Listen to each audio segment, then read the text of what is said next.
అంబేద్కర్ పరిస్థితి వ్యాఖ్యలు చేసిన అమిత్ షా వెంటనే క్షమాపణ చెప్పాలి. అంబేద్కర్ పరిస్థితి వ్యాఖ్యలు చేసిన అమిత్ షా వెంటనే అంబేద్కర్ పరిస్థితి వ్యాఖ్యలు చేసిన అమిత్ షా వెంటనే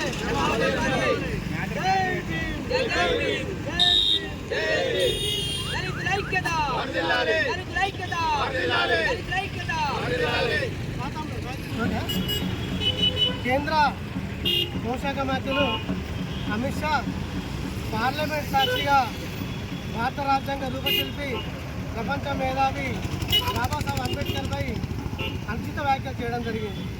ఈరోజు అమిత్ షా గుర్తుపెట్టుకో, ఈరోజు గుజరాత్లో కానీ ఒక పార్లమెంట్ సభ్యులైనా కానీ అంతకుముందు నువ్వు గుజరాత్లో మంత్రిగా పనిచేసిన ఈరోజు నువ్వు కేంద్ర మంత్రిగా ఉన్నది అంబేద్కర్ పెట్టిన భిక్ష గుర్తుపెట్టుకని చెప్పి మేము చెప్పదలుచుకున్నాం. ఎందుకంటే ఎవడైతే నువ్వు భిక్ష పెట్టిండో ఆ అంబేద్కర్ పై నువ్వు అంకిత వ్యాఖ్యలు చేయడం నీకు అర్హత లేదు. కాబట్టి ఇప్పటికైనా ప్రజలు ప్రజాస్వామికవాదులు గుర్తించాలి బీజేపీ ఒక నైజాన్ని. బీజేపీ ఎటువైపు అడుగులు వేస్తుందో ఇప్పుడు మనం గుర్తించాలని చెప్పి ప్రజలకు ప్రజాస్వామ్యం విజ్ఞప్తి చేస్తున్నారు.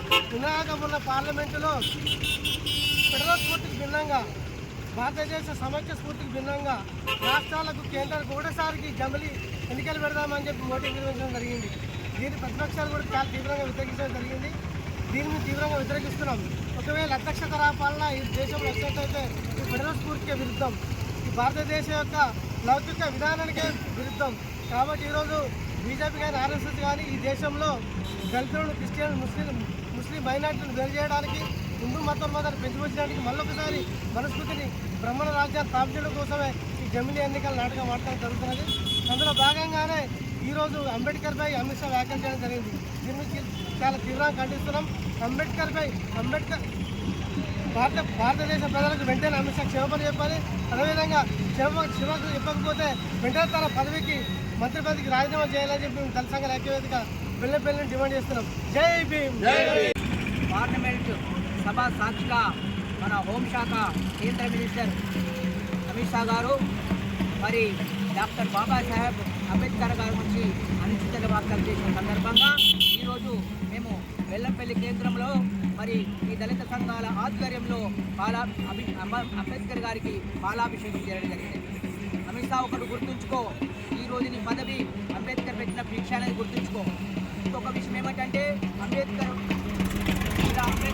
అనమా అది సబబు కాదన్నావు. రానున్న రోజులలో శివుడు కృష్ణుడు బ్రహ్మకు గల్లికి ఎట్లయితే గుళ్ళున్నాయో రానున్న కాలంలో బాబా సాహెబ్ అంబేద్కర్ విగ్రహం ప్రతి ఇంటికి గల్లికి వచ్చే రోజులనే కూడా గుర్తు చేస్తున్నాం ఈ సభాముఖంగా. బాబా సాహెబ్ అంబేద్కర్ గారి ఆశయాలకు అడ్డస్తే ఊరుకున్నది లేదని కూడా మేము ఈ సభాముఖంగా చెప్తున్నాము. అమిత్ షా గారు ఈ సందర్భంగా మీరు భారతదేశంలో ప్రతి ఒక్క పౌరునికి కూడా మీరు క్షమాపణ చెప్పి మీ యొక్క మన అధికారానికి మీ యొక్క మన పోస్టుకు మీరు రాజీనామా చేయాలని సభాముఖంగా డిమాండ్ చేస్తున్నాము. జై భీమ్.